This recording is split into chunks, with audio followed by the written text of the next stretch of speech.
Welcome to Sleepless Philosophers, where deep ideas meet restful nights. If you enjoy these journeys through philosophy, please like and subscribe and turn on notifications for daily uploads. To support the channel, consider leaving a super thanks. Any amount helps us continue creating content. You can also become a member to request video topics. We're not monetized, so your support truly makes the difference. Now let the philosophy begin. The two-envelope paradox. A game is presented, two sealed envelopes sit before you, each containing money, and you are told that one envelope contains twice as much money as the other, but you do not know which is which, and you're allowed to choose one envelope, open it, examine the amount inside, and then decide whether to keep it or switch to the other envelope. And this simple setup leads to a paradox that has puzzled decision theorists and mathematicians for decades, because the reasoning seems to suggest you should always switch envelopes, no matter what amount you find. And yet this conclusion is absurd because switching cannot systematically improve your outcome in a symmetric situation. Suppose you open your envelope and find $100 inside, and now you reason as follows. The other envelope contains either $50 or $200, each with equal probability. And so the expected value of switching is the average of those two amounts, which is $125, more than the $100 you currently have, and therefore you should switch. But this reasoning applies no matter what amount you find in the first envelope, whether it is $10 or $1 million. And so it seems you should always switch, but this cannot be right because before opening any envelope, the two envelopes are symmetric. Neither is better than the other. And so there cannot be a strategy that consistently favors one over the other. The paradox reveals a subtle error in the reasoning. The mistake lies in the assumption that the other envelope is equally likely to contain half or double the amount in the first envelope, because this treats the two possibilities as symmetric when they are not.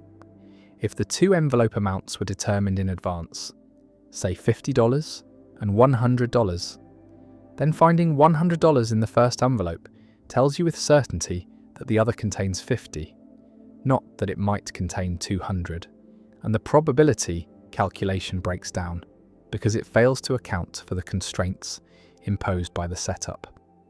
Another way to see the problem is to notice that the same reasoning would tell you to switch back after switching, creating an infinite loop of switching, which is clearly absurd. And this shows that something is wrong with the expected value calculation, though pinpointing exactly what is wrong has led to extensive debate. Some argue that the paradox arises from improper use of probability in cases where the amounts are determined but unknown, that assigning equal probability to the two possibilities is not justified without more information about how the amounts were chosen. Others point to issues with unbounded utility, suggesting that if there is no upper limit on how much money the envelopes might contain, then expected value calculations can behave strangely and lead to paradoxes. The two-envelope paradox also appears in game theory and economics, where it illustrates the danger of reasoning about probabilities without carefully specifying the underlying probability distribution, and it connects to broader puzzles about decision-making under uncertainty, such as the St. Petersburg paradox and the principle of indifference. Some versions of the paradox introduce additional twists. Suppose you open one envelope, see the amount, and are then allowed to pay a small fee to switch. Would it be rational to pay? And how much would you be willing to pay? And these variations expose tensions between different decision theories, between evidential and causal reasoning, between maximizing expected value and following dominance principles. The paradox remains a teaching tool in probability and decision theory, a cautionary tale about the risks of applying mathematical reasoning mechanically without understanding the full structure of the problem, and it reminds us that even simple games with clear rules can generate confusion when probabilities and expectations are involved. That intuition is an unreliable guide in matters of chance, and that the formalism of mathematics, while powerful, must be applied with care to avoid generating conclusions that seem compelling but are ultimately incoherent. And the two envelopes sit there, sealed and symmetrical, each containing money, and the temptation to switch, to reason that the other must be better, to calculate expected values and probabilities, leads into a trap from which logic alone struggles to escape. Berry's paradox. Language allows us to describe numbers in various ways, and some descriptions are short while others are long, and this leads to a curious question posed by G.G. Berry and later popularized by Bertrand Russell. What is the smallest positive integer that cannot be described in fewer than 20 words? And the moment this question is asked, the paradox appears. The phrase itself, the smallest positive integer that cannot be described in fewer than 20 words, is a description, and counting the words reveals that it contains only 13 words, which means it describes a number in fewer than 20 words. But the number it describes is supposed to be the smallest number that cannot be described in fewer than 20 words, and so a contradiction emerges. If such a number exists, then it has just been described in 13 words, which means it can be described in fewer than 20 words, which means it does not meet the criteria of being a number that cannot be described in fewer than 20 words, and therefore it cannot be the number the phrase claims it is. And yet the phrase clearly picks out some specific number, and that number must exist somewhere in the infinite sequence of integers. The paradox reveals a deep tension between language and mathematics, between the finite tools of description and the infinite objects those tools attempt to capture, and it suggests that not all mathematical objects can be uniquely specified using the resources of natural language. Berry's paradox is closely related to Richard's paradox and other semantic paradoxes that arise when language tries to refer to itself or to its own limitations, and it played a role in early 20th century debates about the foundations of mathematics, particularly in discussions about definability and the limits of formal systems. Some logicians argue that the phrase "the smallest positive integer that cannot be described in fewer than 20 words" is simply ill-formed, that it does not successfully refer to any number at all because its definition is self-contradictory, much like the set of all sets that do not contain themselves fails to be a coherent set. Others suggest that the paradox arises from an ambiguity in what it means to describe a number, that descriptions exist within formal languages with specific rules, and that mixing informal natural language with formal mathematical definitions creates confusion. Alfred Tarski's work on truth and definability offers one way to resolve the paradox by distinguishing between levels of language, separating the language used to describe numbers from the meta-language used to describe descriptions, and showing that paradoxes like Berry's emerge when these levels are improperly conflated. The paradox also touches on questions about computability and algorithmic complexity, because if a number cannot be described in fewer than a certain number of words, it might also be incomputable or irreducibly complex, existing beyond the reach of any finite algorithm.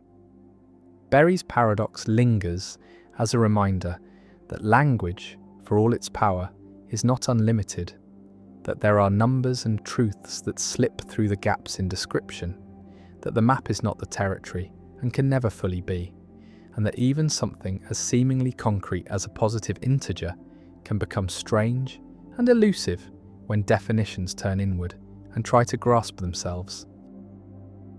The white crow paradox, when one exception destroys everything. The statement "all crows are black" is a universal generalization, claims that every member of a class has a certain property, and to confirm this hypothesis, we observe crows, find black ones, and each observation of a black crow provides some evidence that all crows are black. And as the observations accumulate, as we find hundreds or thousands of black crows and no non-black ones, our confidence grows.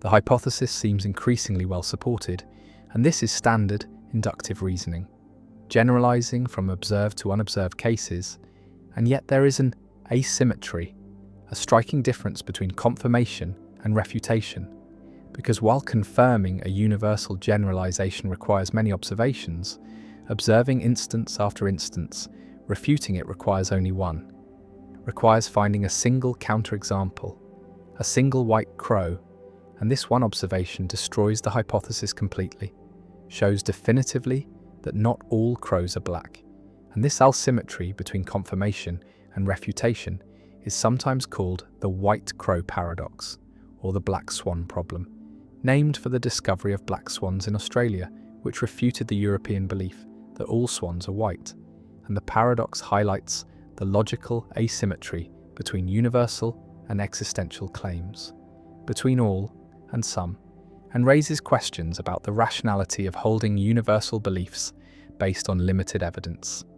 Imagine searching for crows, observing thousands of them, recording their colours, finding only black crows, never seeing any crow that is not black, and based on this evidence concluding that all crows are black, and this inference seems reasonable, seems justified by the evidence, and yet it is logically vulnerable because it only takes one white crow, one single observation to prove the inference wrong, to show that despite thousands of confirming instances, the generalization was false. And this vulnerability is not unique to the crow hypothesis, but characterizes all universal generalizations, all claims of the form, all X are Y, and it raises the question of whether we should believe such generalizations at all, whether induction can ever justify universal claims, or whether we should limit ourselves to weaker claims, like all observed crows are black, or most crows are probably black, claims that cannot be refuted by a single counterexample. Visualize the logical space with confirmation as a gradual process, slowly accumulating evidence, moving toward but never reaching certainty, and refutation as instantaneous, a single observation that immediately establishes falsity. And this asymmetry is fundamental to the logic of universal and existential quantification, because to prove all crows are black requires checking every crow, which is impossible if there are infinitely many crows or even just too many to observe, while to prove some crows are not black requires finding only one. And so existential claims are verifiable but not falsifiable, can be proven true but not proven false, while universal claims are falsifiable but not verifiable, can be proven false but not proven true. And this asymmetry shapes scientific practice, shapes how we test theories, and Karl Popper built an entire philosophy of science around it, arguing that scientific theories should be universal claims that are falsifiable, that science progresses not by confirming theories, but by attempting to refute them, and theories that survive refutation attempts are corroborated though never confirmed. The white crow paradox connects to the problem of induction, to Hume's challenge, because induction moves from observed instances to unobserved generalizations, from particular to universal, and this move is never logically justified, can never guarantee that the conclusion is true even if all premises are true, and the possibility of a white crow, the possibility that the next observation will refute the generalization, is always present, can never be eliminated, no matter how many confirming instances we have observed. And this makes universal generalizations perpetually tentative, perpetually vulnerable. And some philosophers conclude that we should never fully believe them, should always maintain some doubt, should treat them as useful working hypotheses, rather than as established truths. The paradox also raises questions about the psychology of belief, about why we do believe universal generalizations despite their vulnerability, about why finding thousands of black crows leads us to believe that all crows are black, even though we know this belief could be refuted tomorrow by a single white crow.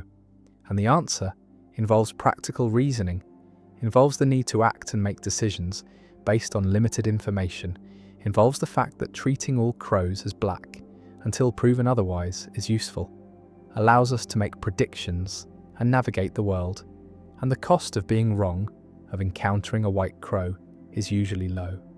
does not justify the cognitive burden of maintaining constant skepticism, and so we believe universal generalizations not because they are logically justified, but because they're practically useful.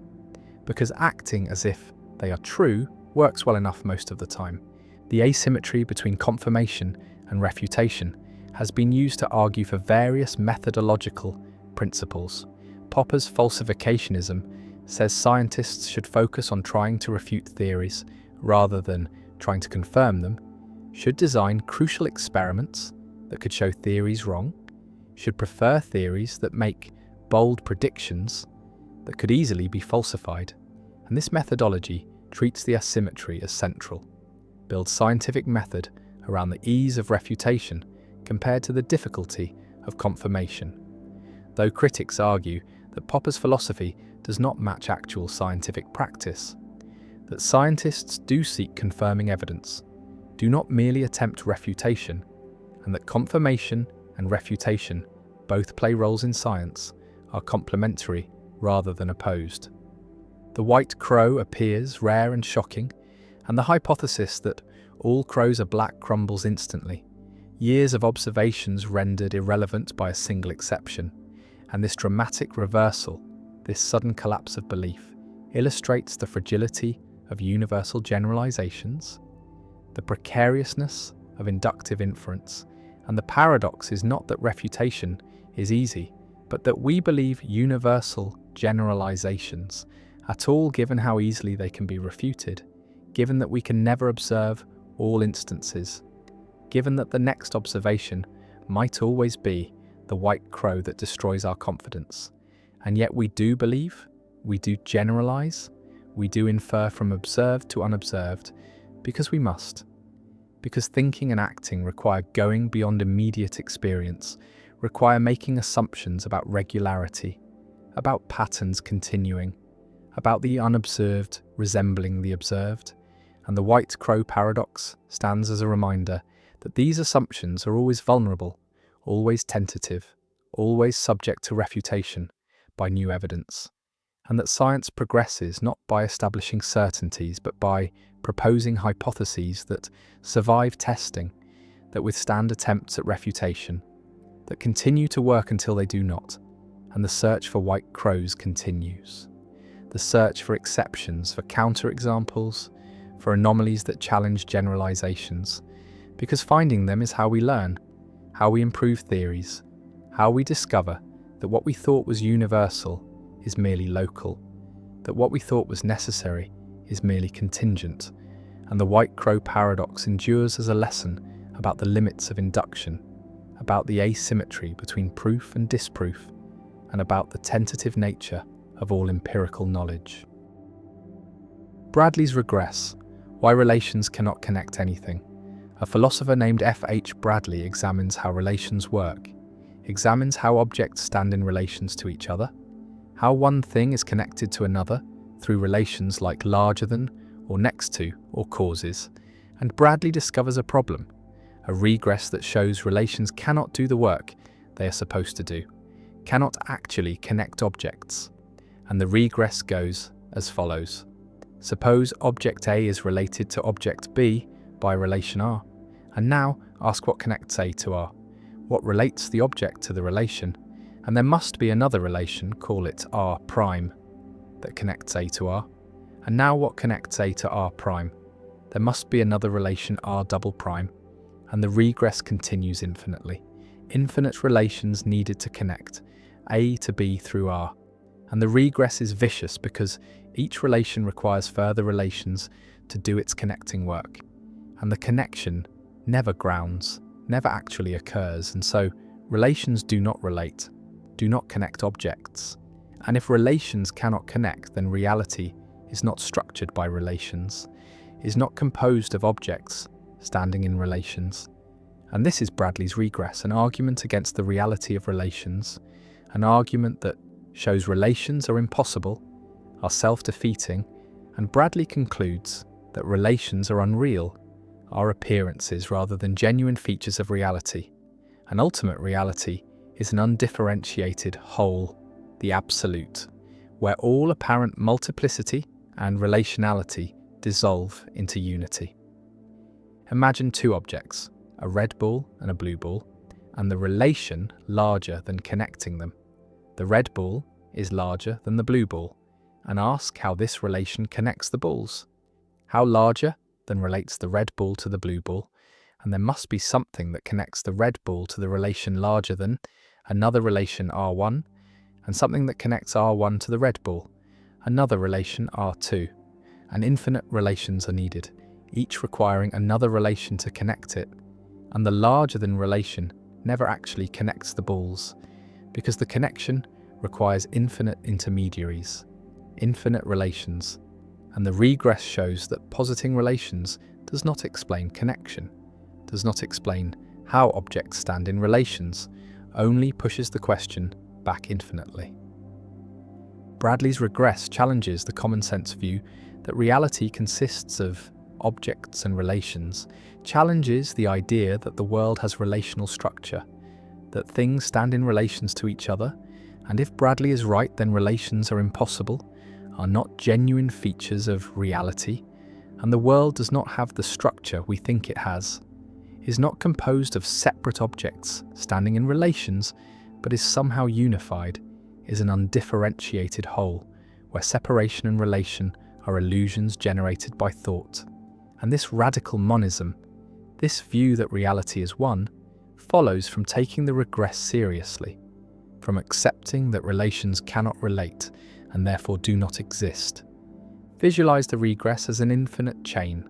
A dash R dash B represents A related to B by R, but this structure is unstable, requires further relations R prime and R double prime to connect A to R and R to B. And these further relations require still more relations, and the chain extends infinitely in both directions. And the regress shows that relational structure is impossible, cannot ground, cannot explain how connection occurs, and Bradley uses this to argue for monism, for the view that reality is not many things related but is one thing appearing as many. One response to Bradley's regress denies that relations need relating, denies that the connection between object and relation requires a further relation, argues that relations just do relate, just do connect objects without needing intermediaries. And the regress assumes that relating requires a relation, but this assumption is false. Relations connect objects directly, intrinsically, by their nature, and no further relations are needed. And the regress does not start because the initial premise is rejected, and this response treats relating as primitive, as something relations do without explanation, without needing further entities to make them do it. Another response distinguishes between external and internal relations, argues that some relations are external, contingent, could be otherwise, and these might generate regress, but other relations are internal, necessary, grounded in the intrinsic properties of related objects, and internal relations do not require further relations to connect them because they are not separate entities but are grounded in the objects themselves. And the regress does not apply to internal relations, and while external relations might be problematic, internal relations are sufficient for much relational structure, are sufficient to ground many important connections. A third response appeals to non-relational theories, argues that what appear to be relations are really monadic properties of objects or are reducible to non-relational facts, and larger than is not a genuine relation, but is grounded in the intrinsic sizes of objects. The red ball has size S1, the blue ball has size S2, and S1 exceeds S2, and no relation is needed, no larger than exists independently. And relational facts reduce to non-relational facts about properties, and Bradley's regress is avoided by eliminating relations, replacing them with properties, and this nominalist response preserves structure without positing relations as genuine entities. Bradley's regress also appears in discussions of properties and instantiation, because instantiation is a relation between objects and properties, and the regress applies if object A instantiates property P through instantiation relation I. Then what relates A to I? Another instantiation relation, I prime, and regress ensues, and various solutions have been proposed. Some deny that instantiation is a relation, argue that objects just have properties without needing an instantiation relation to connect them, and others distinguish between types of instantiation, first-order instantiation between objects and properties, and second-order instantiation between instantiation and its relata, and argue that the regress terminates at some level, is not vicious. The regress has influenced debates about the nature of facts and propositions, because facts seem to be structured by relations, seem to involve objects standing in relations, and if relations generate regress, then facts are problematic. And some philosophers have abandoned facts, have argued that reality does not contain structured facts, but only objects and properties, and true propositions do not correspond to facts, but are made true by objects having properties, and Bradley's regress motivates this austere ontology, this rejection of facts, as genuine entities. The red ball sits next to the blue ball, related by spatial proximity, or appearing to be related, and Bradley's regress asks how this relation connects them. How next to does its connecting work? And the answer involves infinite regress, infinite relations, or involves denying that relations are real. And Bradley embraces the denial, accepts monism, accepts that reality is one undifferentiated whole. And modern philosophers mostly reject Bradley's conclusion, reject monism, but the regress remains a challenge, remains a puzzle about how relations work, how connection occurs, and various solutions exist, various ways of blocking the regress, but no consensus emerges. And Bradley's regress endures as a permanent challenge to relational metaphysics, a puzzle showing that the structure of reality, the way objects stand in relations, is more problematic than common sense suggests. And the regress continues, infinite relations chaining backward, and connection remains elusive. The third man argument, why Plato's theory spawns infinite forms. A philosopher named Aristotle attacks his teacher, Plato's theory of forms, attacks the idea that universal properties like tallness or humanity exist as perfect eternal forms in a separate realm, and Aristotle constructs a devastating objection, an argument that shows Plato's theory generates an infinite regress, creates an endless multiplication of forms, and the argument is called the third man argument, named after an example involving men, and the argument goes as follows. Plato says that multiple tall men are tall because they participate in the form of tallness. They resemble the form. They share something with the eternal perfect tall. And now Aristotle asks, if multiple men and the form of man are all men in some sense, then what explains their similarity? What makes them all instances of manhood? And Plato's theory requires positing another form, a second form of man that the first form and the particular men all participate in, and this second form explains why the first form and the particulars are all men, but now we have the second form and the particular men and the first form, and these are all men, and what explains their similarity? And Plato's theory requires a third form, a third man, and this generates infinite regress, infinite forms, and the explanation never grounds, never stops, never reaches a final form that explains all similarity. And this is the third man argument, a reductio ad absurdum of Plato's theory of forms, showing that the theory is self-defeating, generates infinite regress, and cannot explain what it was designed to explain. Imagine the structure. Multiple particular tall men exist. Call them Tom and Tim and Ted, and they are all tall, and Plato explains this by saying they all participate in the form of tallness. Call it Form 1, and Form 1 is the perfect tall, is what makes Tom and Tim and Ted tall, and they are tall by resembling Form 1. But now notice that Tom and Tim and Ted and Form 1 are all tall, all share the property of tallness, and by Plato's own reasoning, this similarity requires explanation, requires a form that they all participate in. And so we need Form 2, a second form of tallness that explains why Form 1 and the particular men are all tall. And now we have form 1 and form 2 and the particular men, all tall. And this similarity requires explanation, requires form 3. And the regress continues infinitely, and tallness is not explained by a single form, but by an infinite hierarchy of forms. And this infinite hierarchy is vicious, is problematic, because each form was supposed to explain similarity, was supposed to ground the property, but the grounding never completes, requires further forms endlessly. The third man argument reveals a deep problem with Plato's theory. The problem is that forms are supposed to explain why particulars have properties, but forms themselves have properties.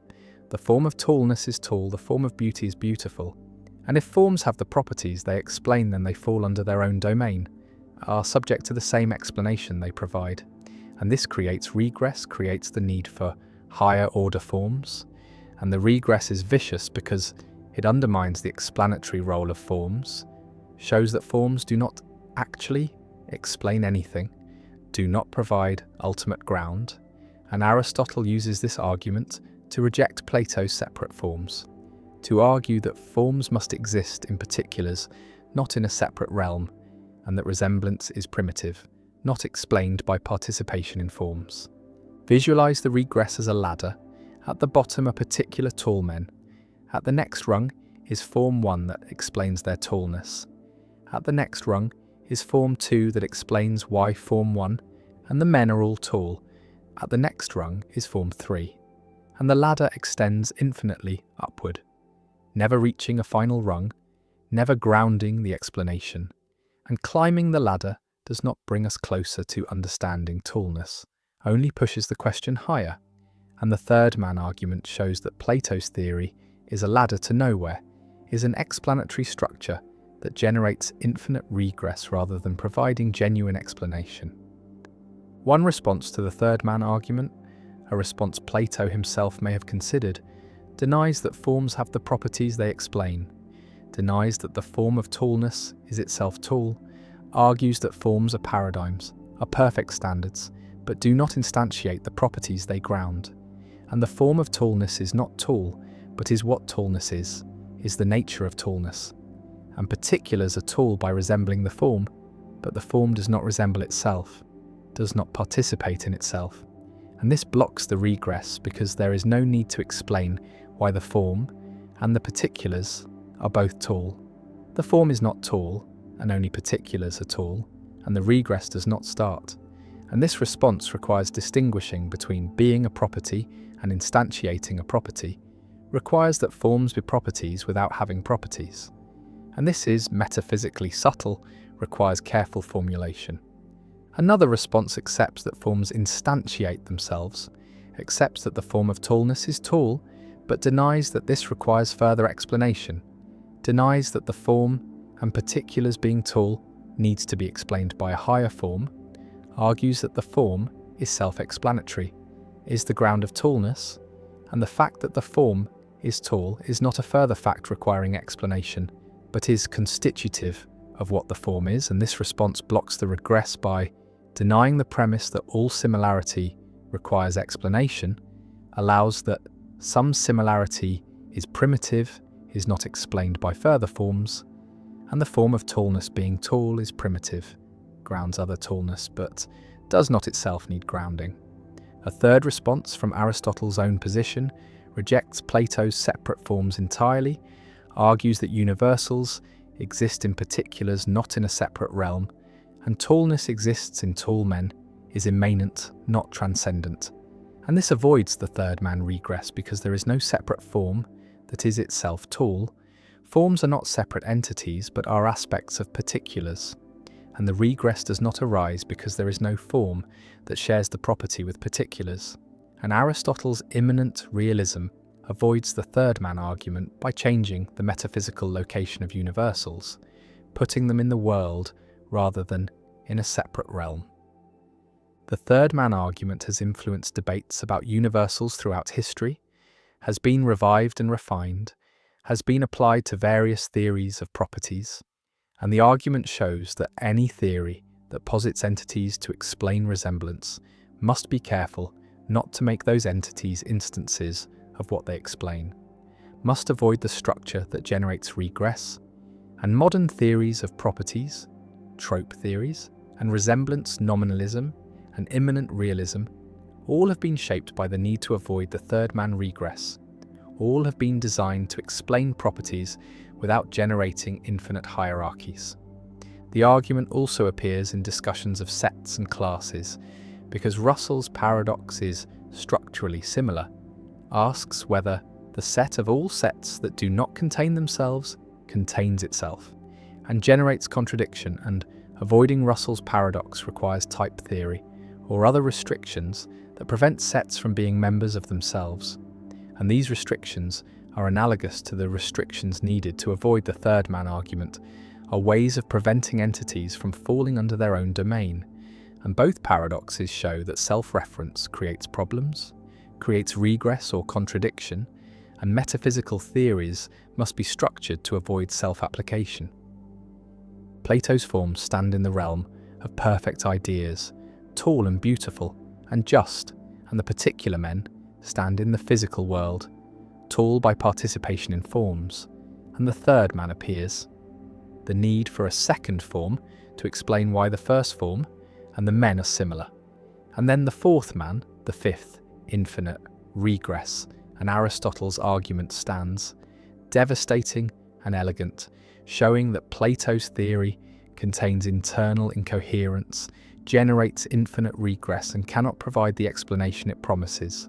And the third man argument endures as one of the most famous arguments in ancient philosophy, an argument that shaped the development of metaphysics, influenced all subsequent theories of universals, and remains a permanent challenge to any theory that posits abstract entities to explain similarity.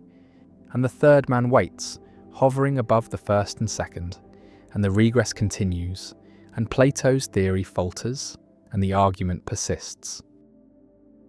The waterfall, illusion, when staring at motion, makes stillness move. A person stands before a waterfall, watches the water cascade downward continuously, stares at the flowing water for several minutes, and then looks away, looks at the rocks beside the waterfall, and something strange happens. The rocks appear to move upward, appear to flow in the opposite direction from the water, even though the rocks are stationary, are not moving at all, and this upward motion is vivid, is compelling, lasts for several seconds before fading, and this is the waterfall illusion, also called the motion after effect, a phenomenon where prolonged viewing of motion in one direction causes stationary objects to appear to move in the opposite direction, and the illusion reveals something fundamental about how the visual system encodes motion. Reveals that motion perception involves opponent processes, involves neurons tuned to opposite directions that inhibit each other, and adaptation occurs. And when you stare at downward motion, the downward tuned neurons adapt, become less responsive. And when you look at stationary objects, the balance between upward and downward motion signals is disrupted. The upward neurons are relatively more active than the adapted downward neurons, and this imbalance is interpreted as upward motion, and the waterfall illusion demonstrates neural adaptation, shows that perception is not a simple recording of stimulus properties, but involves active processing that can be modified by experience, that can create illusions when adaptation disrupts normal balance. Imagine the neural mechanism. Motion perception involves direction-selective neurons, neurons that respond to motion in specific directions, and for every direction there are neurons tuned to the opposite direction, and these opponent neurons inhibit each other, creating a balanced system. And when motion occurs in one direction, the corresponding neurons respond. Signal motion, and the opponent neurons are inhibited, remain quiet, and this balance signals the direction of motion. But when you stare at motion continuously, the responding neurons adapt, fire less strongly due to prolonged activation. And when motion stops, when you look at something stationary, both sets of neurons receive no motion signal, but the adapted neurons are less responsive than the non-adapted neurons. and this creates an imbalance. The non-adapted neurons are relatively more active, and this imbalance is interpreted as motion in their preferred direction, and the waterfall illusion occurs you see motion where there is none. The waterfall illusion is not limited to waterfalls, can be produced by any prolonged viewing of continuous motion. Staring at rotating spirals produces rotation after effects. Staring at expanding patterns produces contraction after effects. Staring at leftward motion produces rightward after effects. And the phenomenon is robust, is easy to demonstrate, can be experienced by anyone willing to stare at motion for a minute or two, and neuroscientists have studied the illusion extensively, have identified the neural mechanisms, have shown that adaptation occurs in early visual cortex, in areas like V1 and MT that process motion, and the illusion provides a window into neural processing, provides evidence for opponent mechanisms, for adaptation, for the neural basis of motion perception. Visualize the waterfall illusion as revealing that perception is relative, is based on comparisons, and motion is detected not as absolute velocity, but as a difference between signals from direction-selective neurons, and adaptation shifts the baseline, changes what counts as balanced, and after adaptation, stillness looks like motion, because the adapted system interprets stillness as imbalance. And this relativity is a feature, not a bug, is how the system efficiently encodes information, maintains sensitivity across a wide range of motion speeds by adjusting its response properties through adaptation. And the waterfall illusion is a side effect, a case where adaptation produces illusion. But the mechanism is the same mechanism that normally allows accurate motion perception in varying conditions. The waterfall illusion also has implications for understanding consciousness and qualia, because the motion you perceive in the illusion is phenomenologically real, is indistinguishable from real motion in terms of subjective experience. You really see the rocks moving, really experience motion, and yet no motion occurred, no physical movement in the stimulus. And this shows that conscious experiences are neural states, are patterns of brain activity that can be triggered by stimulation or by adaptation or by hallucination, and the content of experience does not uniquely determine its cause. The same experience can arise from different sources, and this supports the view that consciousness is a brain process, that experiences are states of the neural system rather than properties of external objects. And the waterfall illusion makes this vivid, shows that motion experience can exist without motion in the world. One philosophical implication concerns the reliability of perception, because if adaptation can cause illusions, can make you see motion where there is none, then how can we trust perception? How can we rely on sensory experience as a source of knowledge? And the answer is that we trust perception in context. We recognize that under normal conditions, perception is reliable, and unusual conditions like prolonged staring at motion are unusual, create temporary disruptions, and we can identify these conditions, can recognize when perception is likely to be distorted, and the waterfall illusion is understood, is explained, is known to be illusory, and this knowledge itself comes from perception, from observing that rocks do not actually move, from comparing experience to reality, and perception self-corrects, is reliable overall, even when occasionally producing illusions.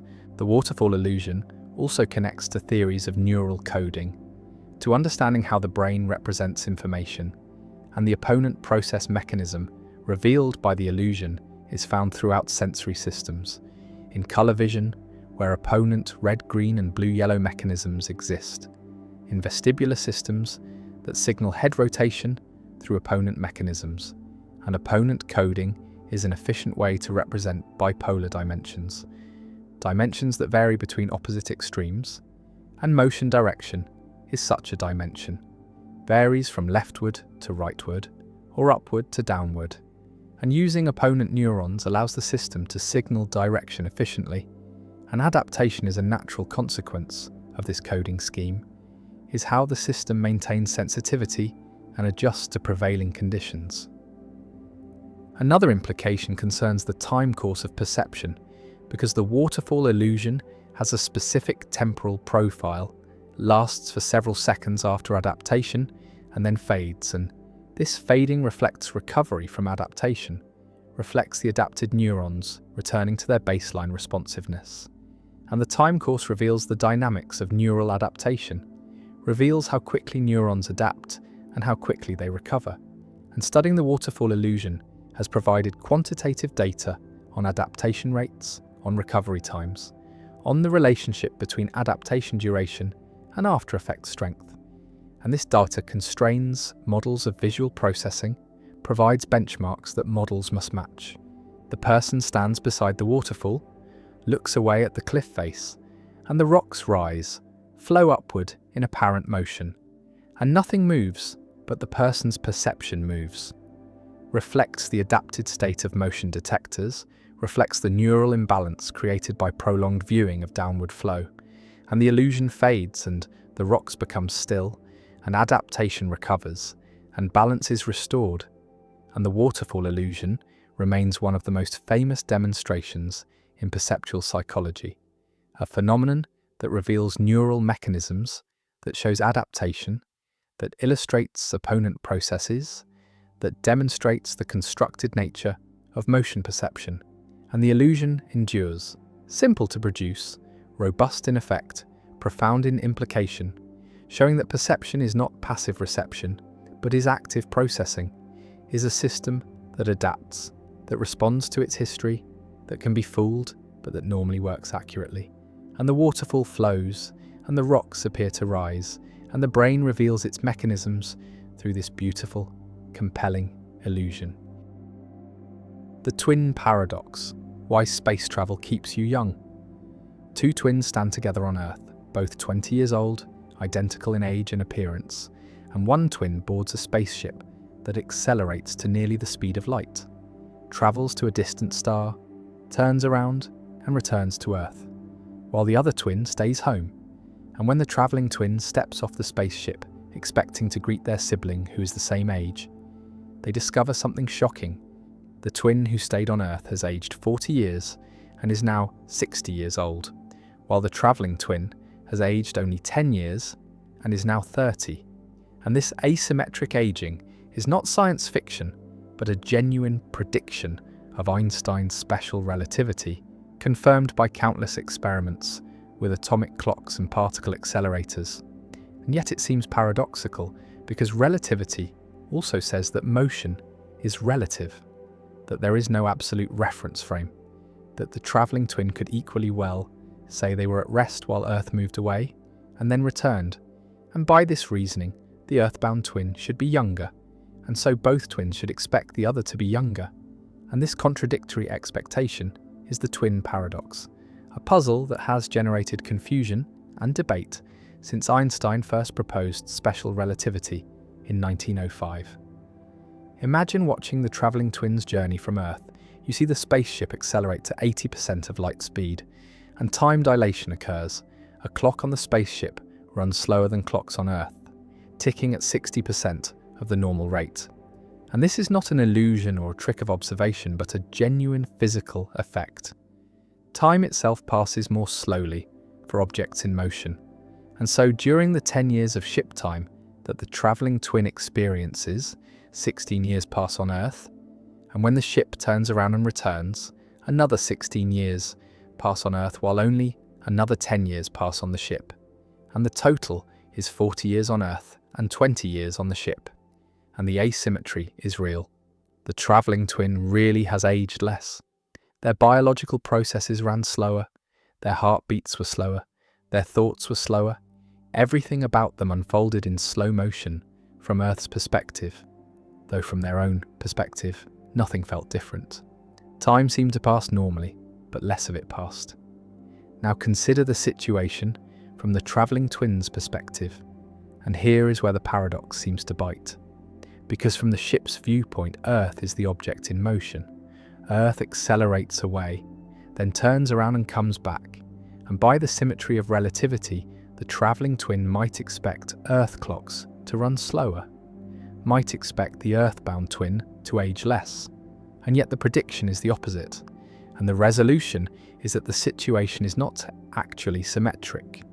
The travelling twin accelerates, feels forces, experiences changes in velocity, while the Earthbound twin remains in an inertial reference frame, floating freely in space, not accelerating, and this asymmetry breaks the apparent symmetry of the situation. Special relativity applies only to inertial frames moving at constant velocity, and the travelling twin's frame is not inertial. They accelerate when leaving, accelerate when turning around, and accelerate when stopping back at Earth. And these accelerations make the travelling twin's frame fundamentally different from the Earthbound twin's frame. And general relativity, which handles accelerated motion, confirms that the travelling twin ages less. The accelerations cause additional time dilation effects that accumulate during the turnaround, and the overall result is that the travelling twin is younger. Visualize the journey on a space-time diagram. With time running vertically and space running horizontally, the Earthbound twin's world line is a straight vertical line, moving forward in time but not in space, while the travelling twin's world line is a bent path, going up and to the right as the ship travels away, then bending at the turnaround point, then going up and to the left as the ship returns. And the key insight is that in space-time, the proper time experienced by an observer, the time measured by their own clock, is the space-time interval along their world line. And this interval is maximized for straight paths and minimized for bent paths, exactly the opposite of spatial geometry, where straight lines are the shortest distance. And so the bent world line of the travelling twin corresponds to less elapsed time. They experience fewer years because their path through space-time is longer in space but shorter in time. And this is not a matter of perspective or coordinate choice, but a geometric fact about space-time, an invariant quantity that all observers agree on. The paradox has been tested experimentally, not with human twins but with atomic clocks in the Hafele-Keating experiment. In 1971, atomic clocks were flown around the world on commercial airliners and compared with clocks that remained on the ground, and the flying clocks showed less elapsed time, exactly as relativity predicted. The effect was tiny, measured in nanoseconds, because the planes were slow compared to light speed, but it was measurable and confirmed the theory, and similar experiments have been done with clocks on satellites, with GPS systems which must account for time dilation to function accurately, with particles in accelerators whose lifetimes are extended by time dilation. And in every case, the predictions of relativity are confirmed. Moving clocks run slow, and the effect is real and cumulative. The twin paradox also raises questions about space travel and the possibility of reaching distant stars, because time dilation means that from the perspective of travellers on a fast spaceship, the journey to a star 10 light-years away need not take 10 years. If the ship travels at 99% of light speed, the travellers experience only about 1.5 years of travel time. The distance contracts in their frame. They see the universe compressed along the direction of motion, and they cross the 10 light-years in a fraction of the time it would take at lower speeds, and so interstellar travel is theoretically possible within human lifetimes, at least from the traveller's perspective. Though when they arrive home, they will find that decades or centuries have passed on Earth, their friends and family aged or dead, and this asymmetry, while not a logical contradiction, creates a deep emotional and philosophical tension. The travellers experience only a few years, but return to a world that has moved on without them. Some people respond to the twin paradox by rejecting relativity, by insisting that time is absolute, that both twins must age the same amount, that the theory must be wrong. But this response ignores the overwhelming experimental evidence, the thousands of confirmations in particle physics, astrophysics, and technology. The fact that relativity is one of the most thoroughly tested theories in all of science, and the predictions have never failed. And so the paradox is not a refutation of relativity, but a counterintuitive consequence that we must accept. And the strangeness of the result reflects the strangeness of the universe, the fact that time and space are intertwined. That time is not absolute but relative, that duration depends on motion, and that the universe operates according to rules that defy everyday intuition. The twins stand together again, one young and one old, and the younger twin has travelled through space and time, has experienced the compression of years into months, has returned to find the future arrived, and the paradox is resolved. There is no contradiction, only an asymmetry. The travelling twin accelerated, and the earthbound twin did not. And this difference explains everything, makes the situation non-symmetric, removes the paradox, and yet the strangeness remains. The fact that time is not fixed, that motion affects aging, that twins can end up different ages by taking different paths through space-time.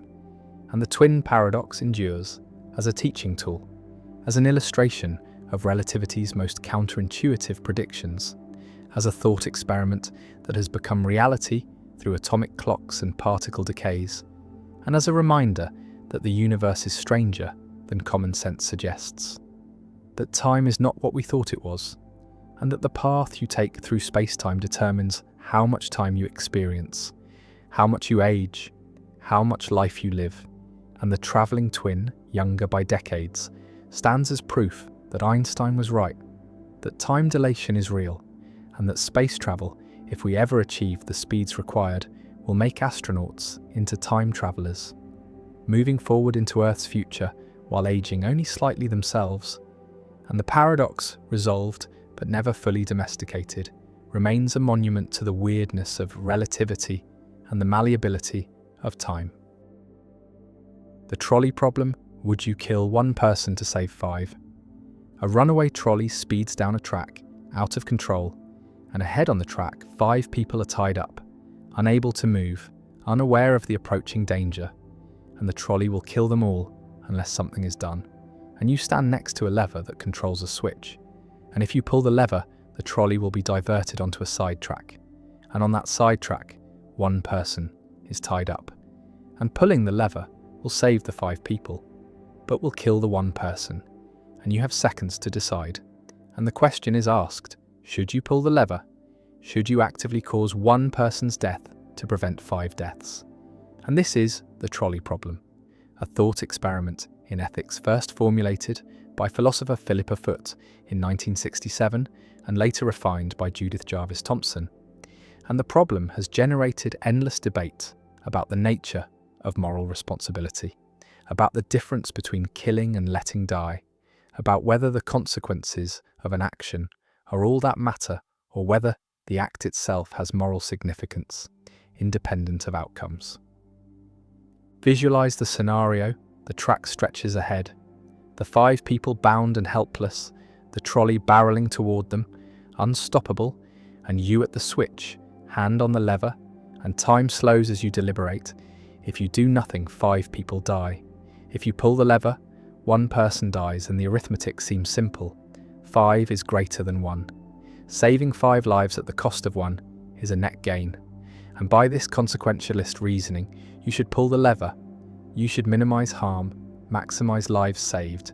And many people, when presented with this scenario, say they would pull the lever, would divert the trolley, would accept responsibility for causing 1 death to prevent 5. But now consider a variation, the Fat Man variant, also called the footbridge scenario, where you stand on a bridge above the tracks, and the trolley is approaching below, heading toward the 5 people, and next to you on the bridge stands a very large person, large enough that if pushed off the bridge, they would fall onto the tracks, and their body would stop the trolley, saving the 5 people, but killing the large person. And you could push this person, could use their body as an obstruction, and the outcome is the same as before. 5 people saved, 1 person killed, and yet when presented with this scenario, most people say they would not push, would not use the large person as a means to stop the trolley, even though the consequences are identical to the lever case.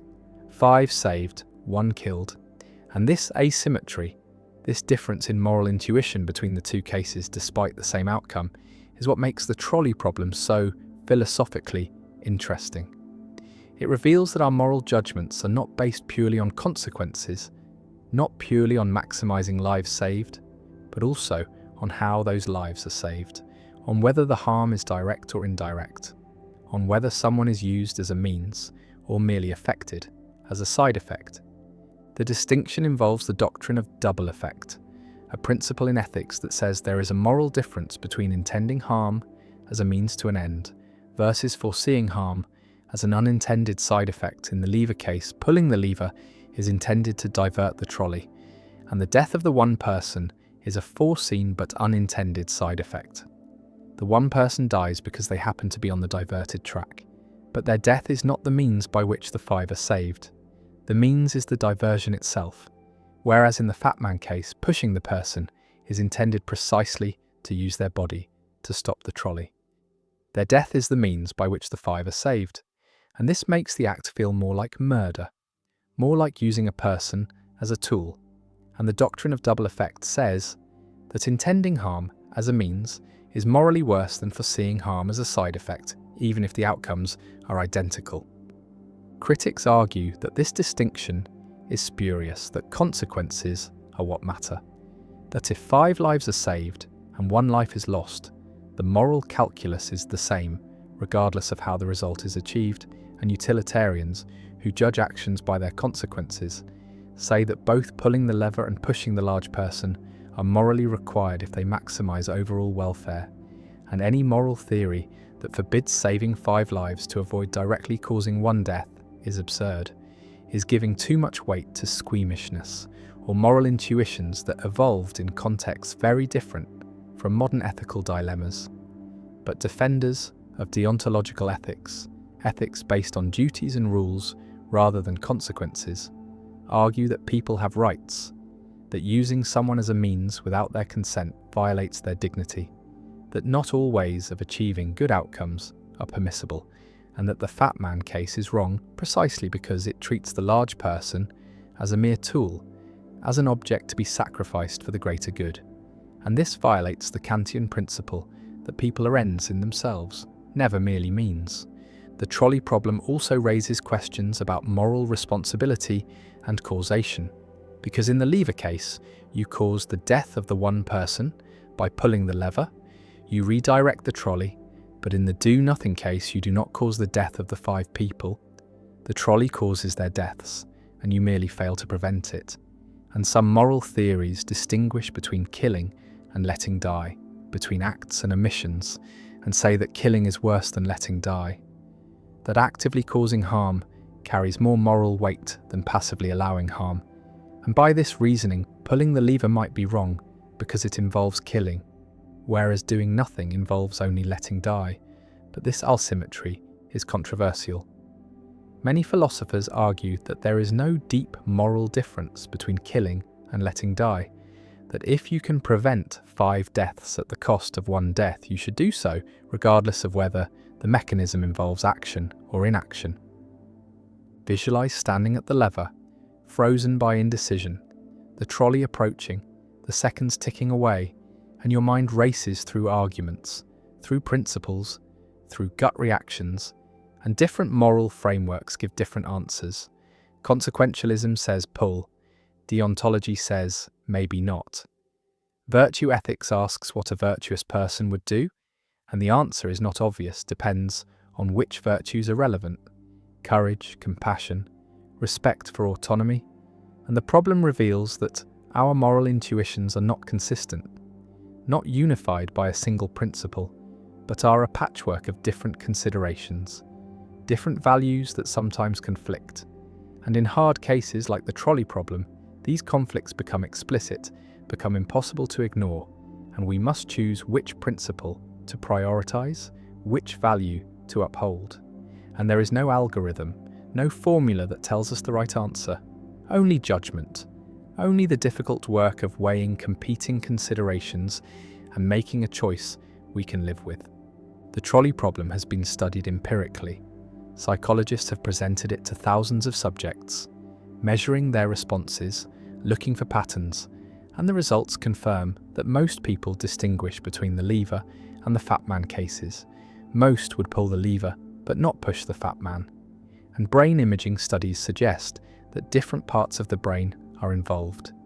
The lever case activates regions associated with reasoning and calculation, while the fat man case activates regions associated with emotion and social cognition. And this suggests that our moral judgments involve both rational deliberation and emotional response, both utilitarian calculation and deontological intuition, and different scenarios trigger different systems. And the tension between these systems is what makes moral dilemmas difficult. What makes them dilemmas?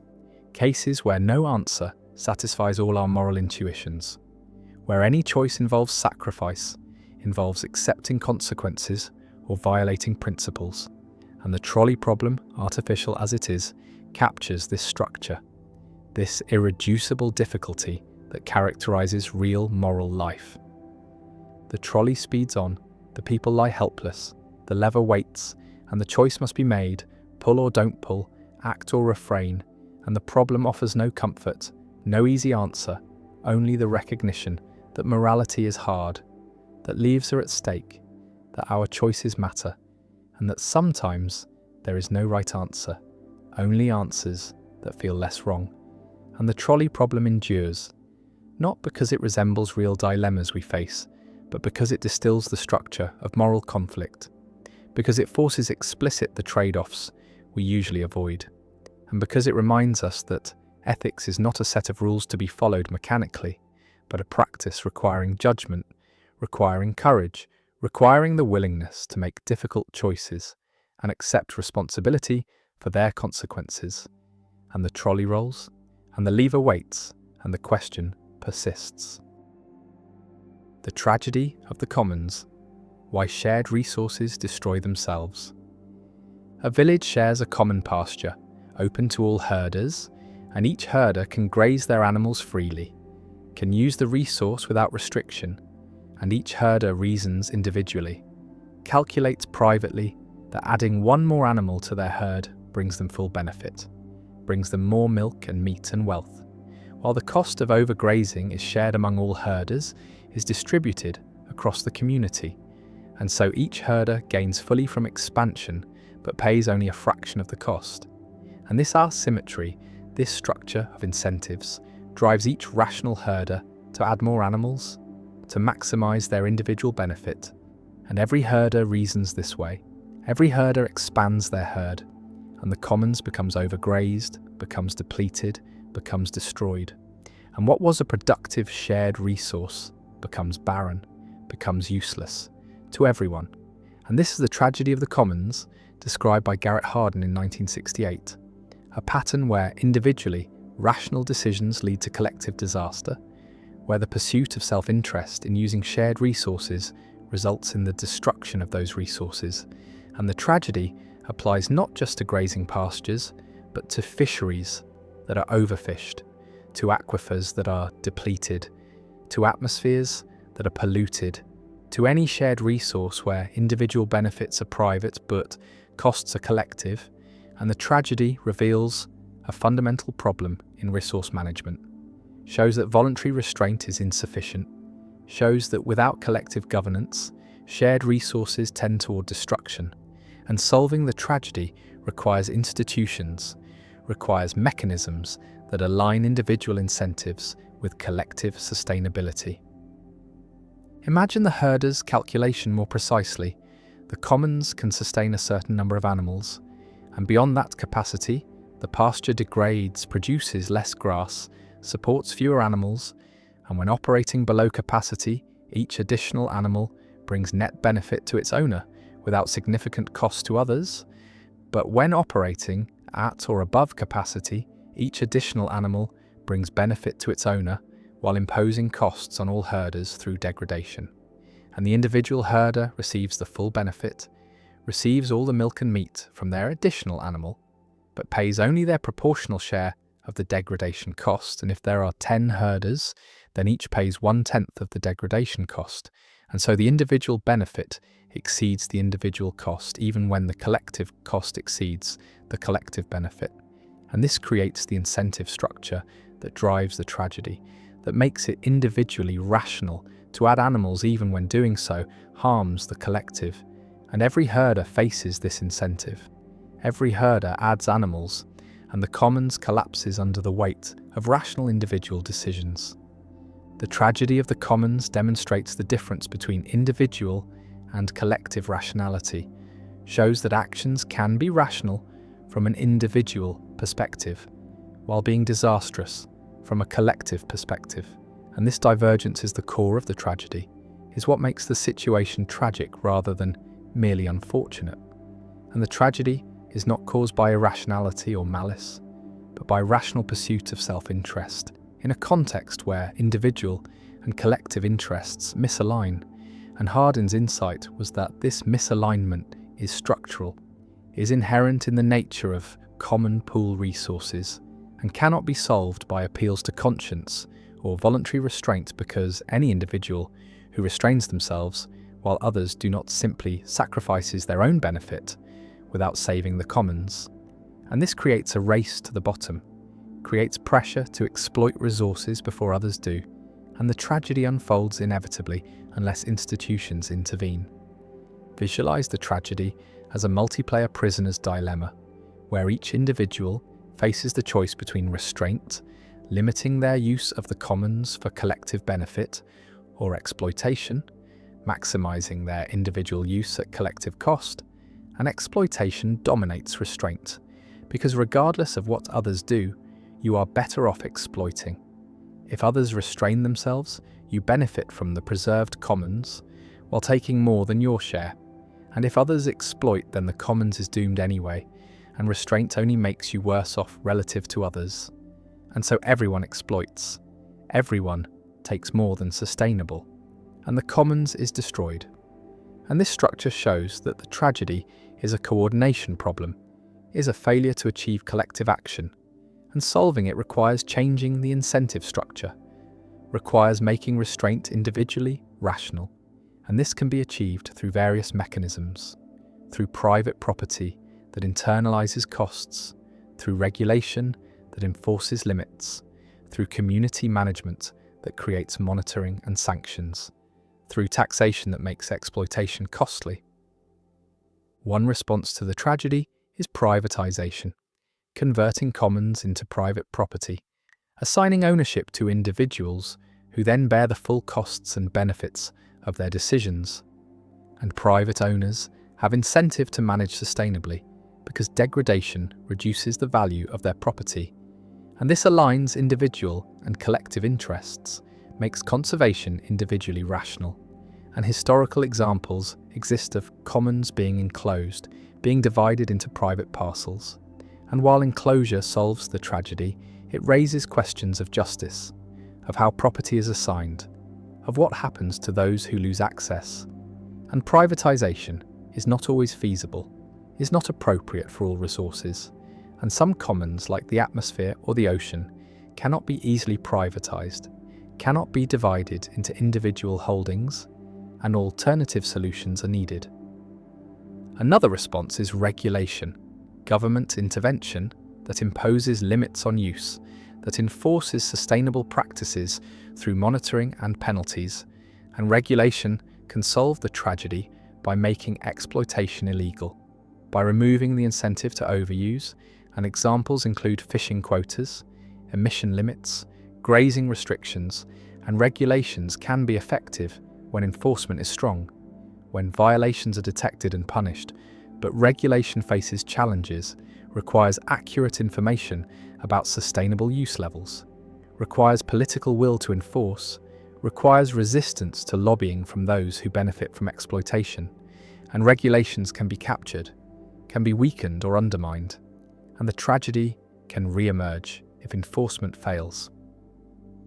A third response, emphasized by Elinor Ostrom, who won the Nobel Prize for this work, is community management, where local communities develop institutions to govern commons, create rules for use, establish monitoring systems, sanction violators, and these community-managed commons can be sustainable for long periods, can avoid tragedy through social norms, through reputation mechanisms, through collective decision-making, and Ostrom documented many examples worldwide of successful commons management, showed that neither privatization nor government regulation is necessary, that communities can self-organize to solve tragedies, and her work challenged Hardin's pessimism, showed that tragedy is not inevitable, that the commons can be governed sustainably when appropriate institutions exist, and the key factors include clear boundaries defining who can use the resource, rules matched to local conditions, participation in rule-making by those affected, monitoring by accountable monitors, graduated sanctions for violations, conflict resolution mechanisms, and recognition of rights to organize by external authorities. The tragedy also applies to global commons, to resources that transcend local or national boundaries. And climate change is the paradigmatic example. The atmosphere is a global commons, and each nation benefits from emitting greenhouse gases, benefits from economic activity that produces emissions. While the costs of climate change are distributed globally, are borne by all nations, and this creates the tragedy structure, makes it individually rational for each nation to emit even when collective emissions drive catastrophic change. And solving this global tragedy requires international cooperation, requires agreements that bind nations to reduce emissions, requires mechanisms for enforcement and monitoring, and achieving such cooperation is extraordinarily difficult, requires overcoming free rider problems, requires building trust among nations with divergent interests, and the failure to adequately address climate change demonstrates the difficulty of solving tragedies at global scale, shows that the larger the commons and the more diverse the users, the harder it is to achieve collective governance. The tragedy also has temporal dimensions, affects intergenerational equity, because current overuse depletes resources for future generations, and future people cannot participate in current decisions, cannot bargain or negotiate, cannot protect their interests, and this creates an asymmetry where present benefits come at future costs, and market mechanisms and democratic processes are biased toward the present, give insufficient weight to future generations. And avoiding intergenerational tragedy requires institutional commitment to sustainability, requires valuing future welfare, requires resisting the temptation to consume resources now at the expense of those not yet born, and this is perhaps the deepest tragedy, that future people cannot defend themselves against present exploitation.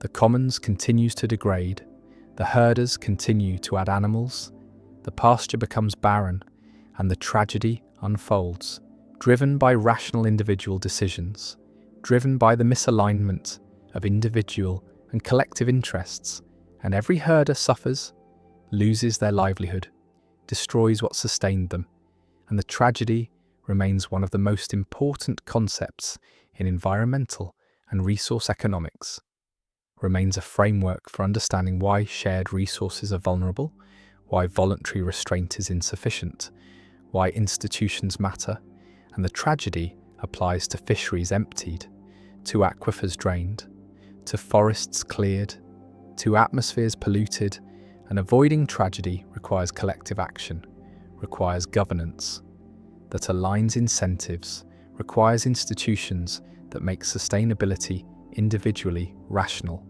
And without such institutions, the commons tends toward destruction, and the tragedy of the commons endures as a permanent warning about the limits of individual rationality, about the need for collective governance, and about the structural challenges in managing shared resources.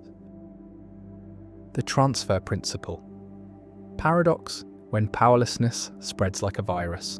A philosopher constructs a principle about power and control, about what things are and are not within our ability to affect. And the principle seems obviously true, seems like basic logic about how powerlessness transfers. And the principle says that if you have no power over one fact and that fact entails another fact and you have no power over the entailment itself, then you have no power over the second fact either. Powerlessness transfers across entailment, spreads from premises to conclusions, and this transfer principle is the backbone of the consequence argument for incompatibilism, is what allows the argument to move from our powerlessness over the past and laws to our powerlessness over the present.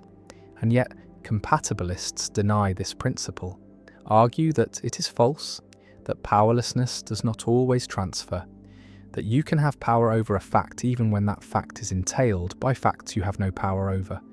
And this creates a paradox, because the transfer principle seems undeniable, seems like it must be true, and yet if it is true, then compatibilism is false. And if it is false, then the consequence argument fails, and both options are difficult. Both require accepting something counterintuitive, and this is the transfer principle paradox. The puzzle about whether powerlessness transfers, whether the principle is a logical truth or contains hidden errors, and the paradox sits at the heart of the free will debate, determines whether incompatibilism or compatibilism wins. And no consensus has emerged. Philosophers remain divided, and the transfer principle stands as one of the most contested principles in metaphysics. A principle that seems obvious, but whose truth determines fundamental questions about freedom and determinism. Imagine the transfer principle applied to a simple case. You have no power over the fact that there was a Big Bang 13.8 billion years ago, and the Big Bang plus the laws of physics entail the current state of the universe, including your current action, and you have no power over the laws of physics, and you have no power over the entailment itself, over the fact that the Big Bang and laws entail your action. And so by the transfer principle, you have no power over your current action. Your action is not up to you, is not within your control, and if you have no power over your action, then you are not free with respect to that action. And this reasoning seems airtight, seems like it must be correct, and yet compatibilists deny the conclusion, deny that determinism eliminates power, and so they must deny the transfer principle, must argue that power does not transfer in the way the principle claims. The transfer principle can be stated formally using symbols. If no one has power over P, and P entails Q, and no one has power over the entailment from P to Q, then no one has power over Q. And this seems like a valid rule of inference about power. Seems like it should be uncontroversial. And yet compatibilists argue it contains a subtle error, a conflation of different senses of power, or an invalid inference structure, or an equivocation on what it means to have power over something. And these objections attempt to show that the transfer principle, despite its intuitive appeal, is actually false, and powerlessness does not always transfer. Visualize powerlessness as a property that might or might not spread from one fact to another, like a contagion that sometimes transmits and sometimes does not.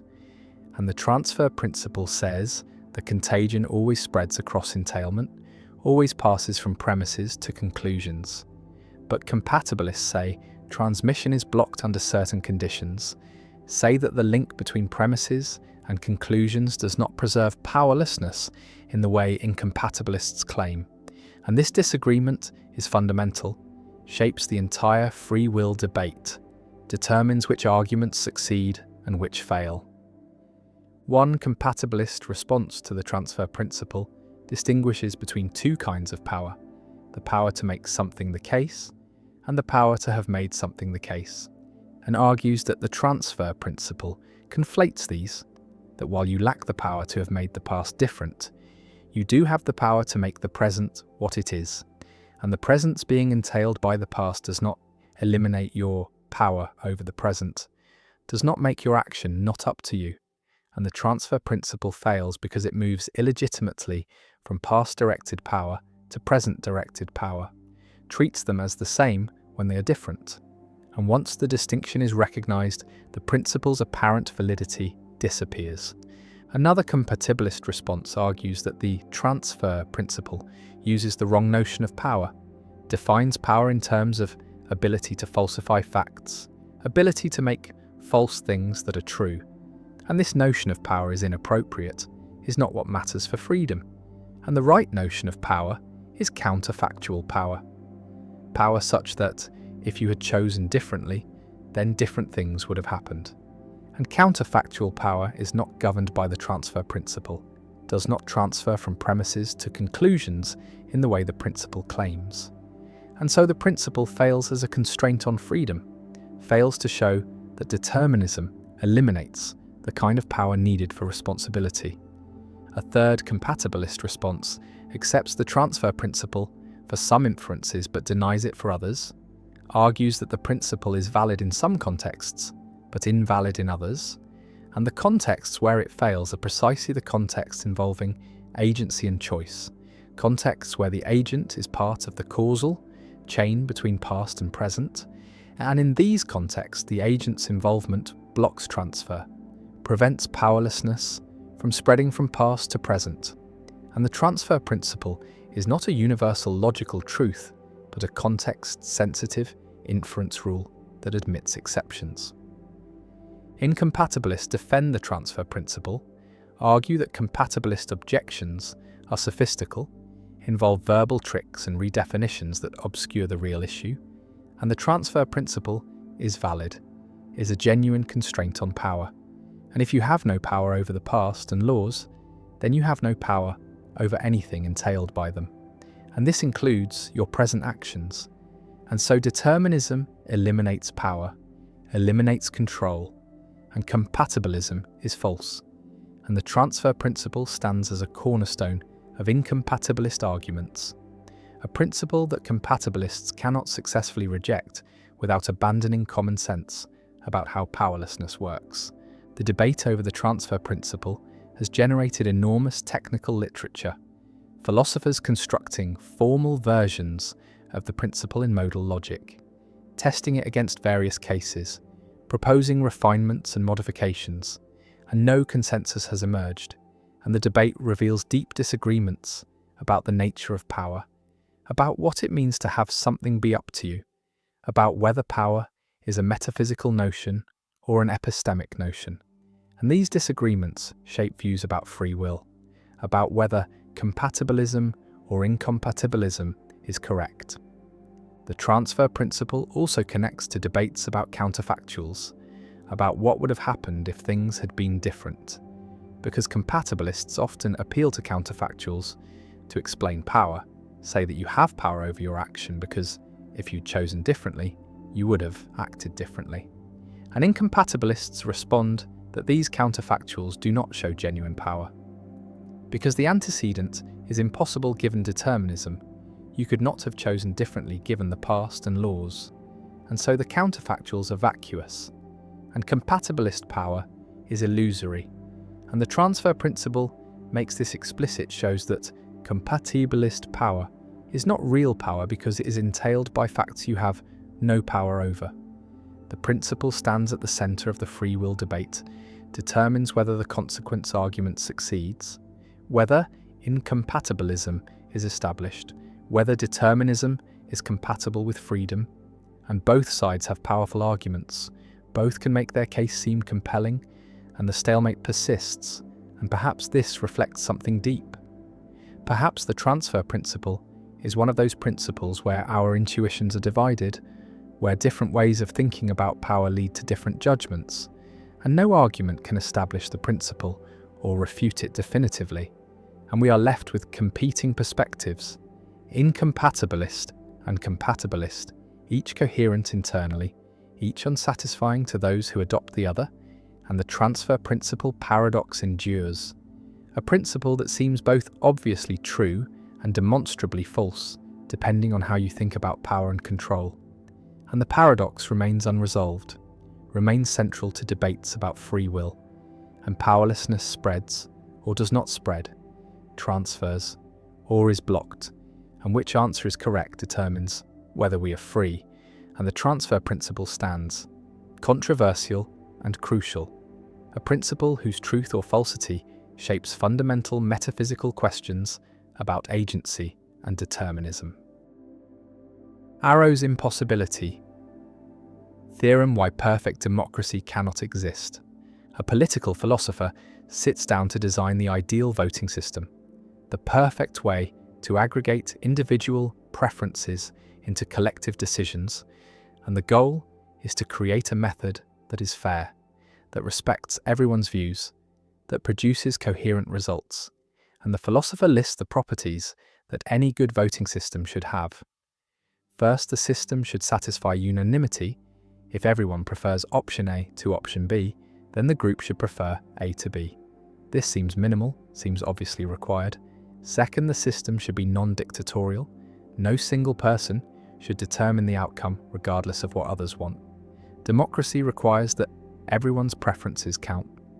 Third, the system should satisfy independence of irrelevant alternatives. The group's preference between A and B should depend only on individuals' preferences between A and B, not on preferences involving other options. This prevents manipulation through introducing or removing irrelevant alternatives. And fourth, the system should produce transitive group preferences. If the group prefers A to B and B to C, then it should prefer A to C. This is basic rationality. And these four properties seem reasonable, seem like minimal requirements for a fair voting system. And yet Kenneth Arrow proved in 1951 that no voting system can satisfy all four simultaneously, that any system satisfying the first three must violate the fourth or be dictatorial. And this is Arrow's impossibility theorem, one of the most important results in social choice theory. A proof that perfect democracy is mathematically impossible, that any voting system must sacrifice some desirable property. Imagine trying to construct a voting system trying to satisfy all the conditions, and you begin with unanimity. You say that if everyone ranks A above B, then the system must rank A above B. And this seems obviously correct, seems like the least a voting system could do, and then you add non-dictatorship. You say that no single voter can determine the outcome regardless of others' preferences. And again, this seems essential to democracy, seems like the difference between democratic and authoritarian systems. And then you add independence of irrelevant alternatives. You say that the group ranking of A versus B should depend only on how individuals rank A versus B, and this prevents certain kinds of manipulation, prevents the outcome from being affected by adding or removing options that shouldn't matter. And finally, you want transitivity. You want the group preferences to be rational, to be coherent, to satisfy basic logic, and Arrow proves that you cannot have all four, that satisfying unanimity, non-dictatorship, and independence forces you to accept either intransitivity or dictatorship. And since dictatorship violates the second condition, you are left with intransitivity, the voting paradox, the possibility of cycles where A beats B, B beats C, and C beats A. The proof is technical, but the intuition is that independence of irrelevant alternatives is very demanding, requires that the group preference between any two options depend only on individual preferences between those two options, and this requirement, combined with unanimity and non-dictatorship, creates constraints that no voting system can satisfy while maintaining transitivity. And the impossibility is not a matter of not having found the right system, not a matter of needing to be more clever, but a matter of mathematical necessity, a proof that the requirements are logically incompatible, that any voting system that satisfies some requirements must violate others. Visualize the theorem as a set of constraints, 4 conditions that a voting system might satisfy, and the theorem proves that the 4 conditions form an inconsistent set, that no system can satisfy all 4 simultaneously, and this means designers of voting systems face a choice, must decide which conditions to relax, which properties to sacrifice, and different voting systems make different choices. Simple majority rule satisfies unanimity, non-dictatorship, and independence, but violates transitivity as shown by the voting paradox. Border count satisfies unanimity, non-dictatorship, and transitivity, but violates independence because the ranking of A versus B can change if a third option C is added or removed, and dictatorship satisfies unanimity, independence, and transitivity, but violates non-dictatorship, and no system satisfies all four. Arrow's theorem has profound implications for democratic theory, for the question of whether democracy can identify the will of the people, and the theorem suggests that there is no such thing as the will of the people, no unique collective preference that exists independent of the aggregation method used, and different methods produce different outcomes from the same individual preferences. And so the collective will is not discovered but created by the voting system, and democracy is not a matter of finding the true majority preference, but of choosing an aggregation procedure and accepting its results. And this choice is inherently political, inherently involves value judgments about which properties matter most, and there is no neutral or objective way to make this choice. The theorem also challenges the idea that voting is a purely technical matter, that once we agree on democratic principles, the implementation is straightforward. And Arrow shows that even agreeing on minimal principles, even accepting unanimity and non-dictatorship, does not determine a unique voting system, does not tell us how to aggregate preferences, and different systems satisfying the same basic principles can produce radically different outcomes. And this means that institutional design matters enormously, that the choice of voting system is consequential, and that democracy requires making difficult trade-offs between desirable properties that cannot all be achieved simultaneously. Some responses to Arrow's theorem deny the importance of independence of irrelevant alternatives, argue that this condition is too strong, that it is reasonable for group preferences between A and B to depend on what other options are available, and if we drop independence, then many voting systems become possible. Systems that satisfy unanimity, non-dictatorship, and transitivity. And border count is an example, and this response accepts that the group ranking of candidates can change when new candidates enter or exit. And while this seems counterintuitive, perhaps it is acceptable. Perhaps the relative evaluation of options does depend on the choice set, and this pragmatic response embraces one of the less intuitive implications, rather than treating the impossibility as a fatal problem. Another response focuses on restricted domains, argues that Arrow's theorem applies to all possible combinations of individual preferences, but real-world preferences are not arbitrary, are structured by ideology, by common interests, by shared values, and perhaps on realistic restricted domains. With preferences that are single-peaked or satisfy other regularity conditions, voting systems can satisfy all of Arrow's conditions, and this response suggests that the impossibility is less severe in practice than in theory, that real politics involves preferences with structure that makes coherent aggregation possible. A third response embraces the impossibility, accepts that perfect democracy is unattainable, that all voting systems have flaws, and rather than searching for the ideal system, we should focus on systems that are good enough, that balance various desirable properties, that are transparent and legitimate, even if imperfect.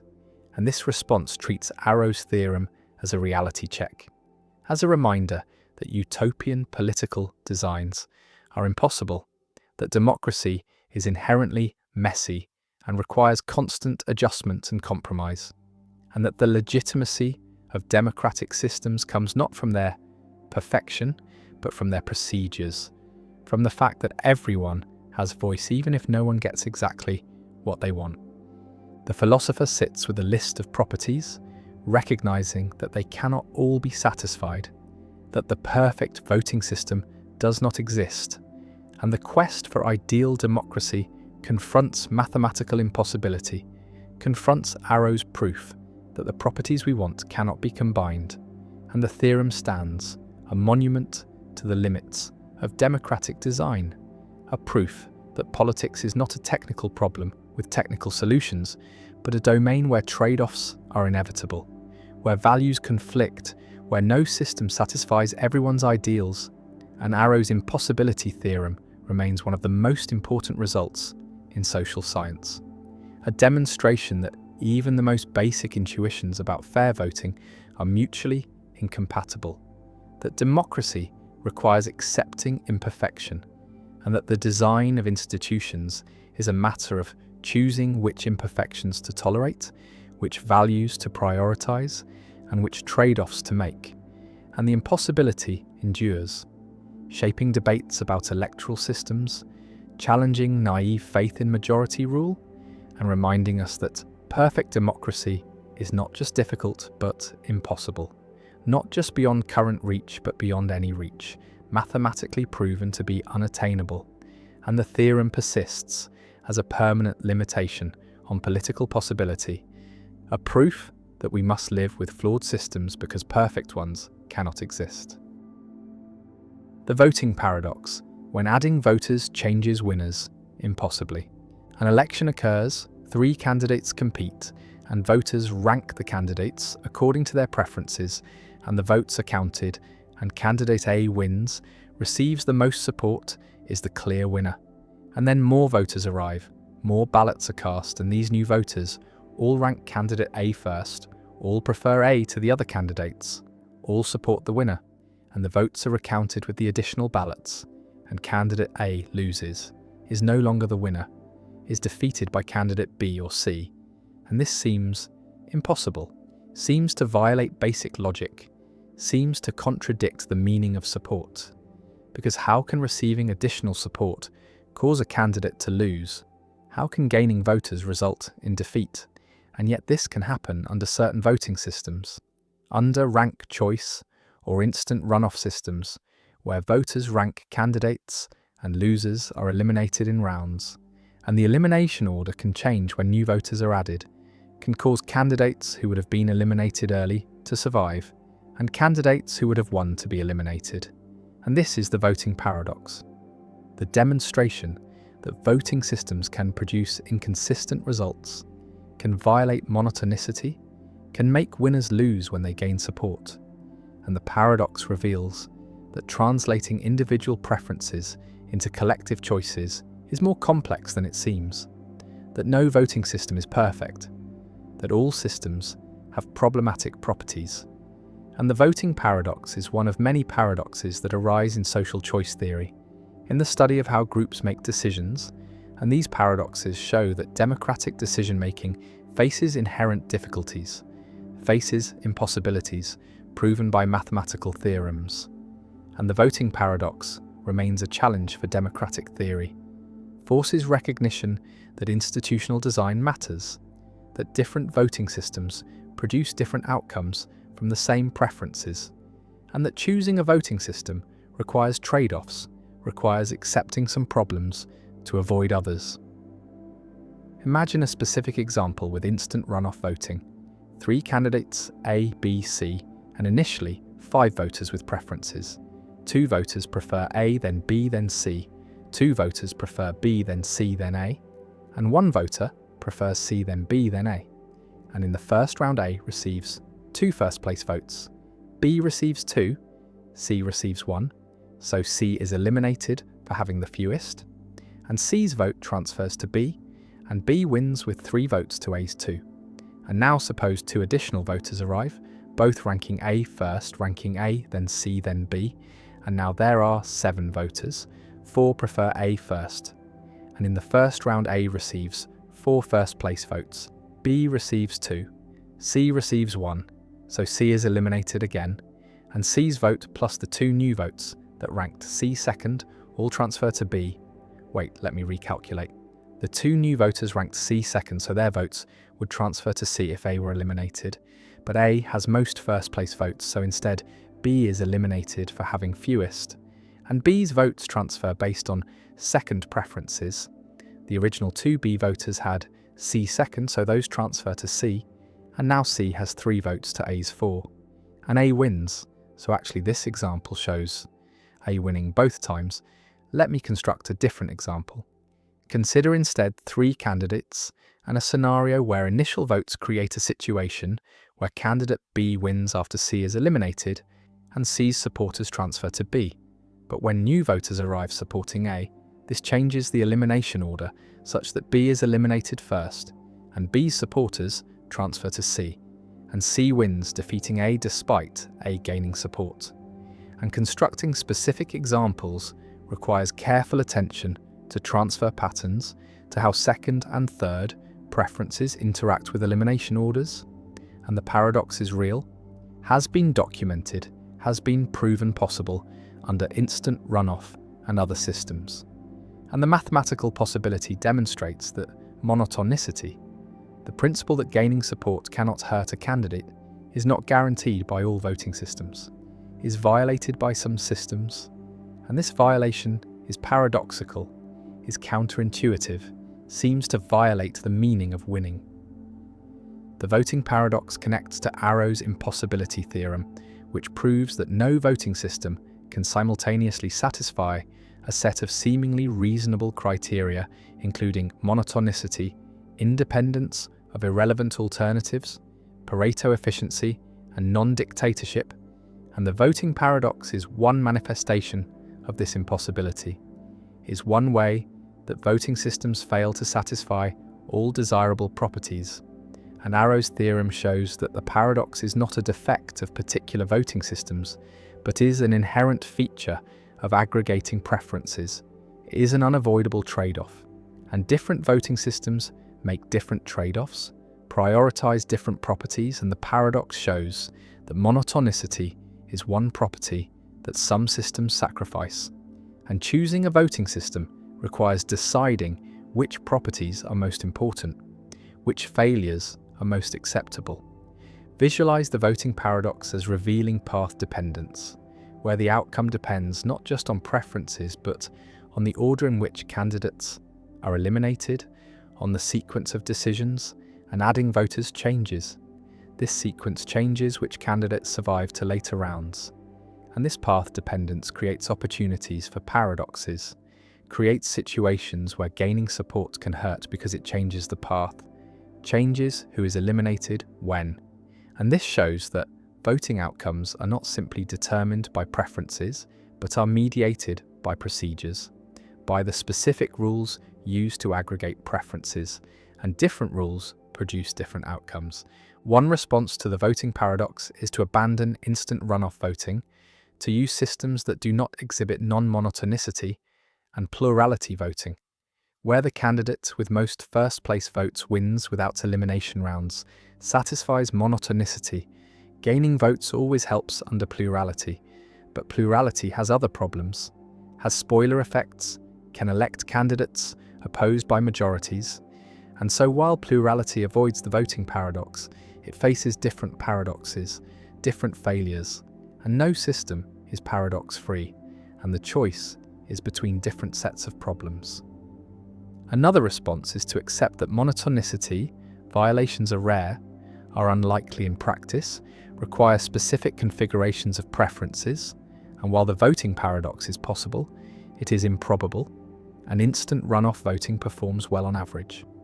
Despite theoretical problems, and empirical studies of actual elections using instant runoff find few, if any, cases of monotonicity violations, find that the paradox is more theoretical than practical, and this response prioritizes actual performance over theoretical properties, accepts that systems can be good enough even if not perfect.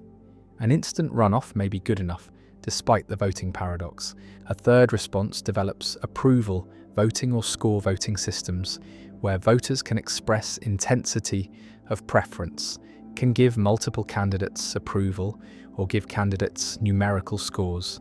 And these systems have different properties, avoid some paradoxes while potentially creating others. And approval voting satisfies monotonicity. Gaining approval always helps, but approval voting faces strategic voting problems. Voters must decide which candidates to approve. An optimal strategy depends on expectations about others' votes, and this strategic complexity is a different kind of problem, and no system eliminates all difficulties. The voting paradox also raises questions about the meaning of winning, about what it means for a candidate to have majority support, and the paradox shows that winning is system relative, is defined by the voting rules, and different rules define winning differently. And a candidate can be a winner under one system and a loser under another, even with the same preferences.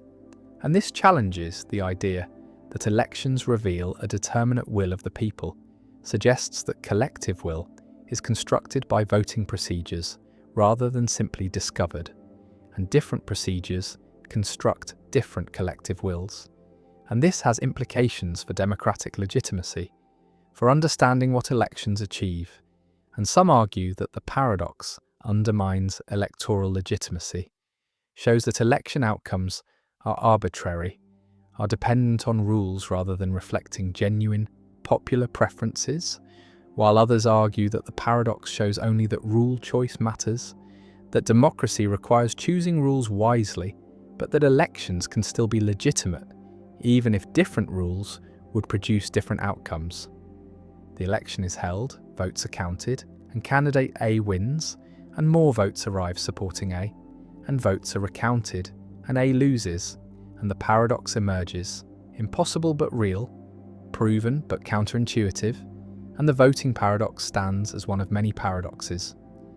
In social choice theory, stands as evidence that aggregating preferences is complex, is not simply a matter of counting, but involves trade-offs, involves accepting some problems to avoid others. And the paradox shows that no voting system is perfect, that Arrow's impossibility theorem is not merely theoretical, but has practical manifestations, and the voting paradox remains relevant for democratic design, for choosing electoral systems, for understanding the limits of voting, and the paradox endures. Cantor's paradox.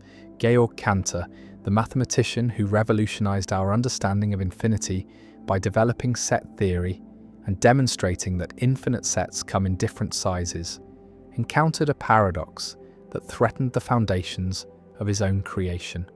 And this paradox asks a simple question that leads to contradiction. What is the cardinality of the set of all sets? What is the size of the collection that contains every possible set as a member? And Cantor's theorem, one of his most important results, states that for any set, the power set, the set of all subsets of that set, has strictly greater cardinality than the original set, meaning there is no one-to-one correspondence between a set and its power set. The power set is always larger, and this theorem applies to finite sets, where the power set of a set with n elements has 2 to the power n elements, and it applies to infinite sets as well. The power set of the natural numbers, which is the set of all subsets of natural numbers, has greater cardinality than the natural numbers themselves. It is uncountably infinite, while the natural numbers are merely countably infinite. The paradox emerges when we apply Cantor's theorem to the set of all sets, because if there is a set that contains every set as a member, including itself and all its subsets, then we can consider the power set of this universal set, the collection of all subsets of the set of all sets, and by Cantor's theorem this power set must have greater cardinality than the set of all sets. But every subset of the set of all sets is itself a set, and therefore must be a member of the set of all sets, because the set of all sets contains every set. And so, the power set is contained within the set of all sets. It cannot be larger, and yet Cantor's theorem says it must be larger, and this contradiction is Cantor's paradox, a proof that the set of all sets cannot exist, that naive set theory, which allows the formation of any collection that can be described, is inconsistent. The paradox is related to Russell's paradox, which also exposes contradictions in naive set theory by considering the set of all sets that do not contain themselves. And both paradoxes revealed that unrestricted set formation leads to contradictions, that not every collection can be a set, and that mathematics needed a more careful foundation, and this led to the development of axiomatic set theories like Zermelo-Fraenkel set theory, which impose restrictions on what sets can be formed, typically by avoiding self-reference and by building sets up gradually from simpler sets using specified operations. And in these axiomatic systems, the set of all sets does not exist. The formation of such a set is not permitted by the axioms, and the paradox is avoided by denying the existence of the problematic collection. Cantor's paradox raises deep questions about the nature of infinity and totality, about whether there is a largest infinity, a biggest collection, and the paradox suggests that there is no largest cardinal number, that for any infinite size there is a larger infinite size obtained by taking the power set, and this hierarchy extends without bound. There is no top, no final level, no set that contains all sets, and this open-endedness is both mathematically fruitful, providing an endless source of new infinities to study, and philosophically troubling, suggesting that mathematical reality has no completion, no ultimate totality, no grand unified structure that encompasses everything. Some philosophers and logicians have proposed alternative set theories that handle totalities differently, class theories that distinguish between sets, which can be members of other collections, and proper classes, which are too large to be members. And in these theories, the collection of all sets is a proper class, not a set, and proper classes cannot be members of other classes, and this distinction blocks the formation of the power class of the class of all sets, preventing the contradiction, and category theory provides another framework where collections are organized into categories, and the totality of all sets forms a category, but not a set within any category. And these approaches allow mathematicians to talk about very large collections without generating contradictions. Cantor himself was deeply troubled by the paradoxes.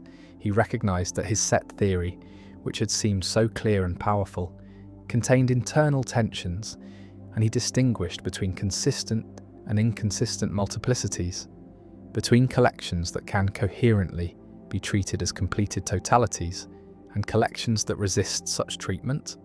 And the set of all sets, Cantor suggested, is an inconsistent multiplicity, an absolutely infinite collection that cannot be captured by any mathematical structure, and this distinction prefigures the later technical solutions, but leaves open philosophical questions about what it means for a collection to be too large to be a set, about whether size alone determines sethood, or whether other factors are involved.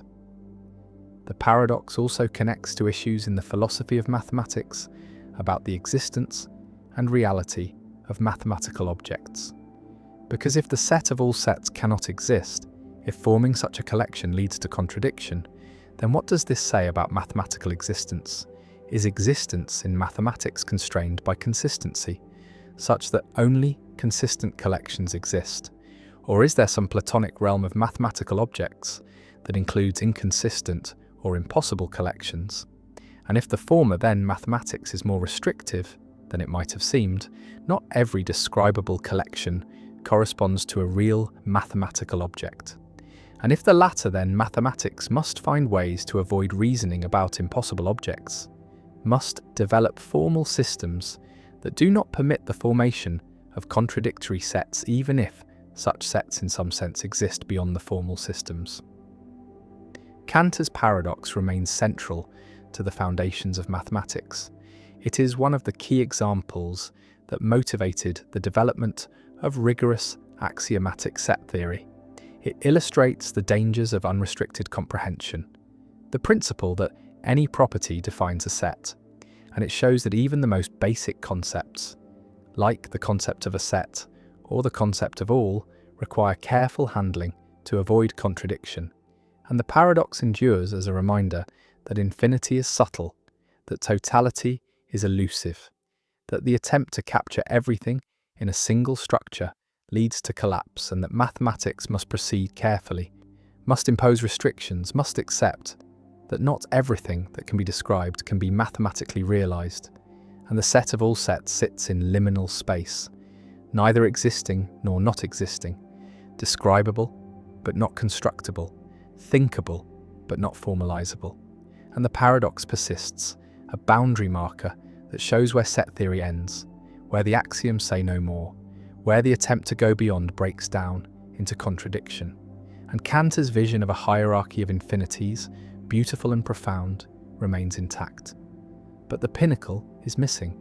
There is no largest set, no final infinity, no ultimate totality, only an endless ascent through larger and larger collections, each one surpassed by its power set. And the paradox ensures that the ascent never ends, that mathematics has no ceiling, no completion, and that infinity, for all its strangeness and power, remains forever beyond our capacity to fully encompass or exhaust. Buridan's ass. When perfect balance creates perfect paralysis, a donkey stands exactly halfway between two identical bales of hay, equidistant from both, and the donkey is hungry, equally attracted to both bales, and both bales are identical in size, quality, freshness, and appeal, and there is no reason to prefer one over the other, no difference that would make choosing one more rational than choosing the other. And according to the principle of sufficient reason, the idea that every choice must have a reason, that rational action requires a reason to prefer one option over alternatives. The donkey cannot choose because choosing either bale would be arbitrary, would be action without sufficient reason, and so the donkey stands paralyzed, unable to move toward either bale, and eventually starves to death despite being surrounded by food. And this is Buridan's ass, a thought experiment in medieval philosophy, named after Jean Buridan, though the paradox predates him, and it illustrates a problem with certain models of rational choice, shows that if rationality requires sufficient reason for every choice, then perfect symmetry creates paralysis, creates situations where rational action becomes impossible. Imagine the donkey's perspective, looking left at one bale, looking right at the other, evaluating, comparing, and finding them perfectly equal. No basis for preference, no reason to go left rather than right or right rather than left. And the principle of sufficient reason says that to act rationally, the donkey needs a reason, needs something that makes one option better. And in the absence of such a reason, the donkey should not act, should remain neutral, should not arbitrarily favour one identical option over another. And so the donkey stays in place, and the bales remain equidistant, and time passes, and hunger grows, but still no reason emerges to break the symmetry. And the donkey, committed to rational decision-making, committed to acting only when there is sufficient reason, cannot move, and the commitment to rationality becomes a death sentence. The paradox challenges the principle of sufficient reason, challenges the idea that rational action always requires a reason to prefer one option over alternatives. Because in situations of perfect symmetry, there is no such reason, and yet acting is better than not acting. Choosing either balo is better than choosing neither, and survival requires breaking the symmetry. Somehow requires choosing arbitrarily, and if arbitrary choice is allowed, then the principle of sufficient reason is false, is not a requirement of rationality. And if arbitrary choice is not allowed, then rationality becomes self-defeating in symmetric situations, becomes a principle that prevents beneficial action, and neither option is attractive. Neither preserves our intuitions about what rationality requires. Visualize the situation as a balance, perfectly level, with equal weights on both sides, and the donkey as the fulcrum, unable to tip in either direction because the forces are equal. And tipping requires an imbalance, requires one side to outweigh the other, but no such imbalance exists, and so the balance remains level, and the donkey remains centered. And the metaphor captures the paralysis, the inability to move, when reasons are perfectly balanced, when no consideration favors one option over another. One response to the paradox is to deny that such perfect symmetry ever occurs in reality, to argue that there are always small differences, imperceptible perhaps, but sufficient to break ties. One bale is slightly closer or slightly greener, or catches the light differently. And even if these differences are too small to consciously notice, they provide sufficient reason for the unconscious decision-making processes that guide action, and so real donkeys never face perfect symmetry. never actually starve between identical bales because nothing in nature is perfectly identical. And the paradox is a thought experiment that does not correspond to any actual situation. And while this may be true for physical objects, the paradox still applies to abstract choices, where perfect symmetry can be stipulated, and so the response avoids the real problem rather than solving it. Another response is to modify the principle of sufficient reason to allow arbitrary choice in symmetric situations. To say that rationality requires reasons to prefer one option over another when such reasons exist, but when options are genuinely equal, then arbitrary choice is rational, is indeed the only rational response. And in cases of perfect symmetry, choosing randomly is not irrational, but is the rational thing to do. And the donkey should flip a mental coin, should pick arbitrarily, should recognize that in the absence of reasons to distinguish between options, any choice is as good as any other, and making an arbitrary choice is better than making no choice. And this response preserves rationality while allowing action in symmetric cases. But it requires weakening the principle of sufficient reason, requires admitting that not all rational actions have reasons, that sometimes the rational thing is to act arbitrarily. A third response appeals to higher order considerations, argues that even when two options are equally good in terms of immediate outcomes, they may differ in terms of meta-level features, and the donkey should consider not just which bale to eat, but also principles of decision-making, and there are good reasons to have a policy of breaking ties somehow, perhaps always choosing the left option in symmetric cases, or always choosing randomly, and having such a policy provides sufficient reason to choose even when the options themselves provide no reason. And the donkey, who has adopted the policy of going left in symmetric situations, has a reason to go left. The reason is not that the left bale is better, but that the policy says to go left. And this preserves sufficient reason at a higher level while allowing action at the object level. But it raises questions about where the higher level policy comes from, whether adopting the policy itself requires sufficient reason, and whether we have just pushed the problem back one level without solving it. The paradox also connects to debates about free will and determinism, because if every choice requires a sufficient reason, a cause that explains why that choice was made rather than another, then in situations of perfect symmetry, no choice can be made.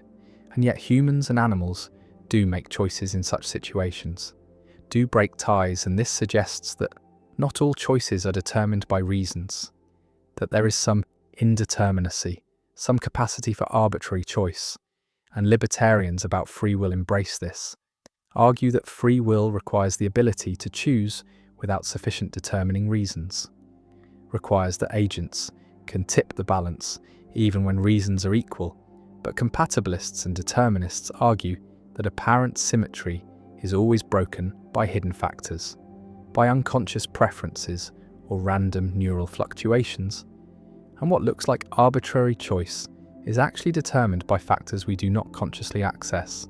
The paradox appears in practical contexts involving decision-making under uncertainty, where multiple options have equal expected value, and decision theory must specify what to do in such cases. And most theories say to choose randomly, to treat equal value options as interchangeable. And this is the rational response, but it requires abandoning the strong version of sufficient reason, requires accepting that rational choice sometimes is arbitrary choice, and this has implications for ethics and policy, for situations where multiple actions are equally good, where no moral consideration distinguishes between them. And in such cases, acting is better than paralysis, and any permissible action can be chosen without need for further justification. The donkey stands motionless, hunger gnawing, hay on both sides, and the commitment to sufficient reason becomes a trap, becomes a principle that prevents survival, and the paradox remains, challenging rationality, forcing recognition that reason has limits, that symmetry creates problems, that pure rationality cannot solve, that arbitrary choice, far from being irrational, is sometimes the only rational response. And Buridan's ass endures, starving between equal bales, a symbol of the perils of excessive rationality, of the dangers of demanding reasons when none exist. And the paradox persists as a reminder that action requires more than reason, requires the capacity to break ties, to choose when choices are equal, to act despite the absence of sufficient reason. And rational agents, whether donkeys or humans, must possess this capacity or risk paralysis. Risk standing frozen while opportunities pass and the ass remains. Hypothetical but instructive, teaching that rationality is not just about having good reasons, but also about knowing when reasons run out and arbitrary choice must begin.